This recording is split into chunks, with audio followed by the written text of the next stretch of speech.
give it to me, I'll give it to you. I know what you want. Hello guys, welcome to my YouTube channel. Okay, ഞാനിന്ന് നിങ്ങളോട് പറയാൻ പോകുന്നത് first year BSc നഴ്സിങ്ങിനെ പറ്റിയിട്ടാണ്. ഇപ്പം എല്ലാവരും BSc നഴ്സിങ്ങിന് admission എടുത്തിട്ടിരിക്കുന്ന ടൈമായിരിക്കും. May be അടുത്ത മാസം ഒക്കെ ക്ലാസ് സ്റ്റാർട്ട് ചെയ്യാനുള്ള നല്ല ചാൻസ് ഉണ്ട്. അപ്പം ഞങ്ങൾക്കൊക്കെ നവംബറിലായിരുന്നു ക്ലാസ് സ്റ്റാർട്ട് ചെയ്തത്. അപ്പോൾ അതിന് വേണ്ടിയുള്ള കുറേ പ്രിപ്പറേഷൻസൊക്കെ ആയിട്ട് നല്ല എക്സൈറ്റ്മെൻറ്റ് ഇരിക്കുന്നവർ കാണും, ഒട്ടും താല്പര്യമില്ല, പഠിക്കാൻ ഒട്ടും താല്പര്യമില്ലാതെ പോകുന്നവർ കാണും. അപ്പോൾ എല്ലാവർക്കും ആയിട്ടുള്ളൊരു വീഡിയോ ആണിത്. ഫസ്റ്റ് ഇയർ അല്ല, ഫസ്റ്റ് സെം കയറുന്നവർക്ക് ഉള്ളൊരു വീഡിയോ ആണിത്. Okay, just go for the video.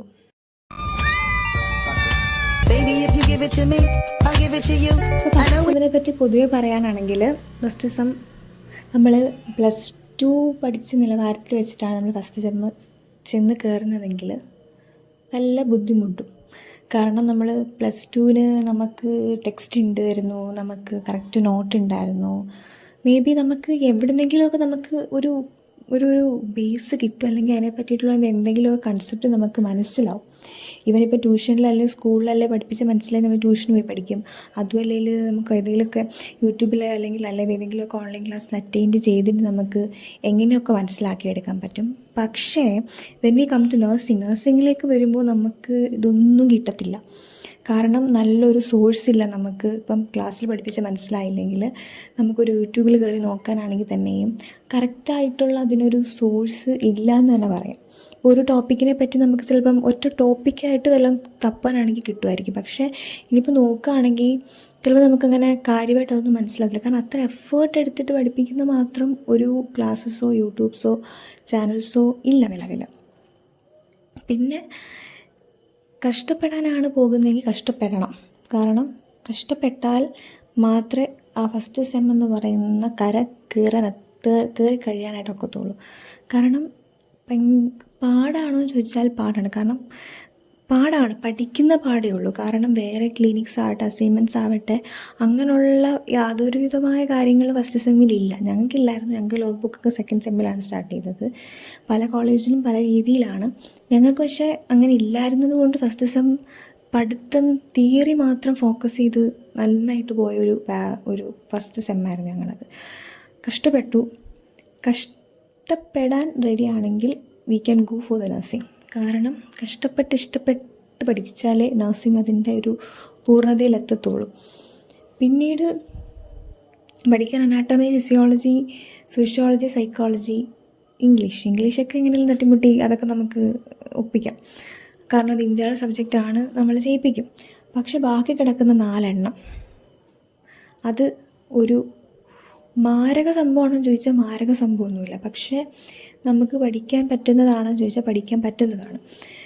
ഇപ്പം ഈ ഇത്രയും ഗ്യാപ്പ് വന്നിട്ട് നമ്മൾ പഠിക്കാൻ പോവുകയാണ്. കാരണം നമ്മുടെ മാർച്ചിലായിരിക്കും +2ൻ്റെ പരീക്ഷ കഴിഞ്ഞാൽ, മാർച്ചിൽ ഏപ്രിൽ +2ൻ്റെ പരീക്ഷ കഴിഞ്ഞു. നമ്മൾ ഇനി ഇങ്ങോട്ട് പോവുകയാണ്.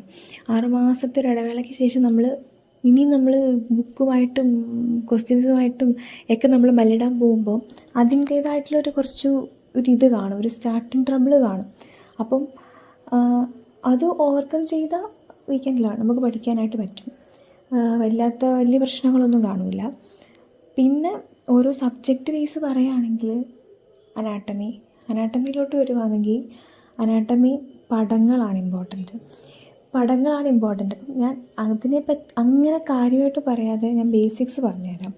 അനാട്ടമിയിൽ നമുക്ക് ജീവിച്ചു പോകണമെങ്കിൽ, അല്ലെങ്കിൽ ആദ്യമേ നമ്മൾക്ക് ഒരു പേടിയില്ലാതെ ആ 6 മാസം കഴിയുമ്പോൾ ഒരു പരീക്ഷ നമുക്ക് അറ്റൻഡ് ചെയ്യണമെങ്കിൽ നമ്മൾ ഫസ്റ്റിലേ സ്റ്റാർട്ട് ചെയ്യണം.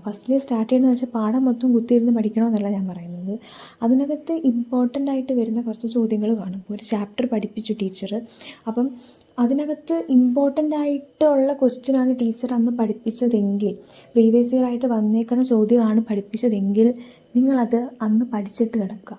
അല്ല അതിനെപ്പറ്റിയിട്ട് എന്തെങ്കിലും കുറച്ചെങ്കിലും ബോധം വെച്ചിട്ട് കിടക്കുക. എന്തെങ്കിലുമൊക്കെ അറിഞ്ഞു വെച്ചിട്ട് നമ്മൾ അന്നത്തെ ദിവസം അത് ബുക്ക് അടച്ചു വെച്ച് കിടക്കുക. കാരണം എന്ന് വെച്ചാൽ അത് ഇമ്പോർട്ടൻ്റ് ആണ്. ഈ ലാസ്റ്റ് സമയത്ത് ഇതെല്ലാം കൂടെ പഠിക്കാൻ നിന്നാൽ കഷ്ടപ്പെടും എന്ന് പറഞ്ഞാൽ വെള്ളം കുടിക്കും. ഞാൻ അങ്ങനെ പഠിക്കുന്ന ഒരാളല്ല ശരിക്കും. ഞാൻ കുറച്ച് നേരത്തെ മുൻകൂട്ടി ഇതെല്ലാം അറിഞ്ഞു വെച്ചിട്ട് പഠിക്കുന്ന ഒരാളാണ്. കാരണം അവസാനം വെള്ളം കുടിക്കാൻ എനിക്കൊട്ടും താല്പര്യമില്ലാത്ത ഒരാളാണ്. കാരണം +1 +2 ഞാനത് അനുഭവിച്ചതായതുകൊണ്ട് നഴ്സിങ്ങിലോട്ട് വന്നപ്പം ഇത്രമാത്രം ടോപ്പിക്കും സബ്ജക്റ്റും ഒക്കെ ഉണ്ട് എന്നുള്ള അറിഞ്ഞ് വെച്ചിട്ട് ഞാൻ മനഃപൂർവ്വം വേണ്ടാന്ന് വെച്ചു. ലാസ്റ്റ് നിമിഷം കൊണ്ടിട്ട് കല ഉടയ്ക്കണ്ട എന്നുള്ള രീതിയിൽ ഞാൻ എന്നെ കൊണ്ടാവുന്നതൊക്കെ ഞാൻ നേരത്തെ പഠിച്ചു വെക്കും. അനാട്ടമി അങ്ങനെയാണ്. അനാട്ടമി അങ്ങനെ എന്തെങ്കിലുമൊക്കെ നമ്മൾ തുടങ്ങുമ്പോൾ നമുക്കൊരു ട്രബിൾ കാണും. ഞാനിപ്പം നിങ്ങളോട് അത് മൊത്തവും പഠിക്കണം, പടം വരച്ച് പഠിക്കണം എന്നൊക്കെ പറഞ്ഞാൽ നിങ്ങൾ ചിലപ്പം അതങ്ങോട്ട് പ്രോസസ്സ് ആവത്തില്ല. കാര്യം നമ്മൾ പുതിയ കൊള്ളോട്ട് കയറുകയാണ്. അപ്പോൾ നമുക്ക് ഇതൊക്കെ അങ്ങോട്ട് ഒരു മടിയായിരിക്കും, ഒരു സ്റ്റാർട്ടിങ് ട്രബിൾ കാണും എല്ലാത്തിനും. അപ്പോൾ ഞാൻ പറയുന്നത് വെച്ചാൽ ഇപ്പോൾ ഫസ്റ്റ് ചാപ്റ്റർ എടുത്തുവാണെങ്കിൽ എപ്പിത്തീലിയത്തിൽ ആ ഒരു ഫസ്റ്റ് എപ്പിത്തീലിയം, സിമ്പിൾ എപ്പിത്തീലിയം എല്ലാം സിമ്പിൾ എപ്പിത്തീലിയം, മറ്റേ ക്യൂബോയിഡിൽ ആ ഒരു എപ്പിത്തീലിയം ഒക്കെ ഉണ്ടല്ലോ. ആ എപ്പിത്തീലിയം ഇമ്പോർട്ടൻ്റ് ആണ്, പ്രീവിയസ് ഇയർ ആയിട്ട് വന്നിട്ടുള്ള ചോദ്യമാണ്. അപ്പോൾ ആ എപ്പിത്തീലിയം എന്ത് ചെയ്യുക, പഠിക്കുക. വേറൊന്നും ചാപ്റ്ററിനകത്ത് പഠിക്കേണ്ട, എപ്പിത്തീലിയം നമ്മളെ കൊണ്ട് ആവുന്ന പഠിക്കുക. അപ്പോൾ രണ്ടാമത്തേനകത്ത് ഡൈജസ്റ്റീവ് ആണെങ്കിൽ സ്റ്റൊമക്ക്. അങ്ങനെ അതൊരു എസ്സേ, ആ സ്റ്റൊമക്കൊക്കെ ഇതൊരു എസ്സേ ആണ്. അപ്പം ആ ഒരു എസ്സേ പഠിക്കുക. അപ്പോൾ നമുക്ക് എന്താ ഈ ലാസ്റ്റ് നമ്മൾ കിടന്ന് കൂടുതൽ ബോധേഡാവേണ്ടി വരത്തില്ല. കാരണം നമുക്ക് ഓൾറെഡി ആ ഫസ്റ്റ് എസ്സേ നമുക്കറിയാം. ഓക്കെ, എസ്സേ സെറ്റാണ്. എനിക്ക് പിന്നെ ഷോർട്ട് നോട്ട്സ് മാത്രം പഠിച്ചാൽ മതി, അല്ലെങ്കിൽ അതിൽ കുറച്ച് ഫോക്കസ് ചെയ്താൽ മതി. അല്ലെങ്കിൽ നമുക്ക് ഇൻറ്റേർണൽ എക്സാം വരുമല്ലോ, അപ്പം നമുക്ക് എന്ത് ചെയ്യാം, ആ ഷോർട്ട് നോട്ട്സുകൾ പഠിക്കാൻ പറ്റും. അപ്പം അങ്ങനെ വെച്ചിട്ട് അനാട്ടമി പഠിക്കാം. ഫിസിയോളജിയും ഇതേപോലെ തന്നെ. അനാട്ടമി മാത്രമല്ല ഞാൻ പറഞ്ഞത്, എല്ലാ സബ്ജക്റ്റിൻ്റെയും കാര്യം ഞാൻ പറഞ്ഞത്. എല്ലാം നമുക്ക് ഇമ്പോർട്ടൻ്റ് ആയിട്ട് പ്രീവിയസ് ആയിട്ട് വരുന്ന ചോദ്യങ്ങൾ നമ്മൾ എന്ത് ചെയ്യണം, കുറച്ച് ഫോക്കസ് ചെയ്ത് ആ പഠിക്കേണ്ട സമയത്ത് നമ്മൾ പഠിച്ചു പോവുക, എല്ലാ സബ്ജക്റ്റും. ഫിസിയോളജിയിലോട്ടൊക്കെ വരുവാണെങ്കിൽ, ഫിസിയോളജിയൊക്കെ ഞാനൊക്കെ എങ്ങനെ പഠിച്ചെന്ന് എനിക്കെന്നെ അറിയാൻ മേല. എൻഗീത ടെക്സ്റ്റായിരുന്നു ഞാൻ നോക്കിയിരുന്നു. പിന്നെ ഞങ്ങളുടെ ടെക്സ്റ്റ് ഉണ്ടായിരുന്നു. എൻഗീത ടെക്സ്റ്റ് നല്ല ടെക്സ്റ്റാണ്, ഒപ്പിക്കാൻ പറ്റുമെങ്കിൽ എവിടെയെങ്കിലും ഒപ്പിക്കണം എൻഗീത ടെക്സ്റ്റ്. പിന്നെ പഠിക്കാൻ ഫിസിയോളജിയുടെ പോയിൻ്റോട്ട് വരണം. അനാട്ടമിയെക്കാളും കുറച്ചുകൂടി എളുപ്പമാണെന്നൊക്കെ പറയുമെങ്കിലും ലാസ്റ്റ് നമ്മൾ അനാട്ടമി ഫോക്കസ് ചെയ്ത് അവസാനം ഫിസിയോളജി നമ്മൾ വിട്ടുപോകും. അപ്പം അവസാനം നമ്മൾ വെള്ളം തുഴഞ്ഞ് കയറേണ്ടി വരും ഫിസിയോളജിയുടെ കേസിൽ. പക്ഷേ ഫിസിയോളജി അനാട്ടമിയായിട്ട് കമ്പയർ ചെയ്യുമ്പോഴത്തേക്ക് കുറച്ച് എളുപ്പമാണ്. കുറച്ച് എക്സാമും എളുപ്പമായിട്ടാണ് വരുന്നത്. എർത്രോപോയിസിസ് അങ്ങനെയുള്ള കുറച്ച് ചോദ്യങ്ങളാണ് വരുന്നത്. കുറച്ച് ഇമ്പോർട്ടൻ്റ് ആയിട്ടുള്ള ചോദ്യങ്ങളുണ്ട്. അപ്പം ആ ഇമ്പോർട്ടൻ്റ് ആയിട്ടുള്ള ചോദ്യങ്ങൾ ഫോക്കസ് ചെയ്ത് പഠിക്കുക. ഫിസിയോളജി എന്ന് വെച്ചാൽ വലിയ ടഫല്ല, എന്തായാലും പഠിച്ച് കയറാവുന്നതേ ഉള്ളൂ. പിന്നെ സോഷ്യോളജി, സൈക്കോളജി പഠിക്കുന്നതിൽ എളുപ്പമാണ്. സോഷ്യോളജി സൈക്കോളജിയും തള്ളാൻ അറിയാവുന്നവർ സുഖമായി ജയിച്ചു പോകും എന്ന് ഞാൻ പറയുന്നില്ല, എന്നാലും എന്തെങ്കിലുമൊക്കെ അറിയണം. പിന്നീട് സൈക്കോളജിയിലോട്ട് വരുമ്പോൾ കുറച്ച് കാര്യങ്ങളുണ്ട്, അതിനകത്തും ഇമ്പോർട്ടൻ്റ് ആയിട്ടുള്ള ചോദ്യങ്ങളുണ്ട്. അപ്പം ഈ നഴ്സിംഗ് എന്ന് പറഞ്ഞാൽ തന്നെ പ്രീവിയസ് ഇയർ ആണ്. കുറച്ച് പ്രീവിയസ് ഇയർ ആയിട്ടുള്ള ചോദ്യങ്ങളൊക്കെ നമ്മൾ എന്ത് ചെയ്യണം, അതിനെപ്പറ്റി നമുക്ക് കുറച്ചൊരു ബോധം വേണം. പ്രീവിയസ് ഇയർ എന്തൊക്കെയാണ് ഏതൊക്കെയാണ് അതിനെ പറ്റിയിട്ട് കുറച്ച് ഇതുണ്ടെങ്കിൽ നമുക്ക് കയറി പോകാൻ പറ്റും. പിന്നീട് സോഷ്യോളജി സൈക്കോളജി വരുവാണെങ്കിൽ രണ്ടും ഈ ഹെഡിങ് നമ്മൾ പഠിച്ചു വെക്കണം. എല്ലാത്തിൻ്റെയും ഹെഡിങ്, അതാണ് ഇമ്പോർട്ടൻറ്റ്. ഹെഡിങ് ആണ്. സോഷ്യോളജി സൈക്കോളജി വരുവാണെങ്കിൽ ഹെഡിങ്ങിലുണ്ട്. ആ ഹെഡിങ്ങുകൾ എന്ത് ചെയ്യുക, നന്നായിട്ട് പഠിച്ചു വെക്കുക. ഹെഡിങ്ങുകൾ പഠിച്ചു വെച്ചിട്ട് അകത്ത് എന്തെങ്കിലും അതിനെ പറ്റിയിട്ടൊരു ഇത് വെച്ചിട്ട് നമ്മൾ തെള്ളാം. അതാണ് സോഷ്യോളജി സൈക്കോളജിക്ക് നമുക്ക് ചെയ്യാൻ പറ്റുന്ന കാര്യം. അപ്പോൾ എല്ലാത്തിൻ്റെ ഹെഡിങ്ങുകൾ നമ്മൾ എന്ത് ചെയ്യും, ഇപ്പോഴേ പഠിച്ച് പോകുക. നിങ്ങളോട് വേറെ ഒന്നും പറയുന്നില്ല, ഹെഡിങ് പഠിച്ചു വെക്കുക. ജസ്റ്റ് ഹെഡിങ് മാത്രം പഠിച്ച് പോകുക. സോഷ്യോളജി ഫസ്റ്റ് ചാപ്റ്ററൊക്കെ ഇമ്പോർട്ടൻ്റ് ആണ്. ഫസ്റ്റ് ചാപ്റ്ററിൻ്റെ അതിൻ്റെ സോഷ്യോളജിനെ പറ്റിയിട്ടാണല്ലോ, സോഷ്യോളജി സൈക്കോളജി ആ ഒരു തുടക്കമാണ്. അപ്പോൾ അതൊക്കെ എന്ത് ചെയ്യും, നന്നായിട്ട് പഠിച്ചു പോവുക. എളുപ്പം ആണോ എന്ന് ചോദിച്ചാൽ കിട്ടിക്കഴിഞ്ഞാൽ എളുപ്പമാണ്. ഞാൻ അത്യാവശ്യം നല്ല മാർക്കോടുകൂടിയാണ് ഫസ്റ്റ് സെം പാസ്സായത്. എളുപ്പമാണ് compare to any other sem നോക്കുകയാണെങ്കിൽ എളുപ്പമാണെന്ന് ഞാൻ പറയും. പഠിച്ചാൽ കഷ്ടപ്പെട്ട് പഠിക്കണം, നന്നായിട്ട് കഷ്ടപ്പെട്ട് പഠിക്കണം.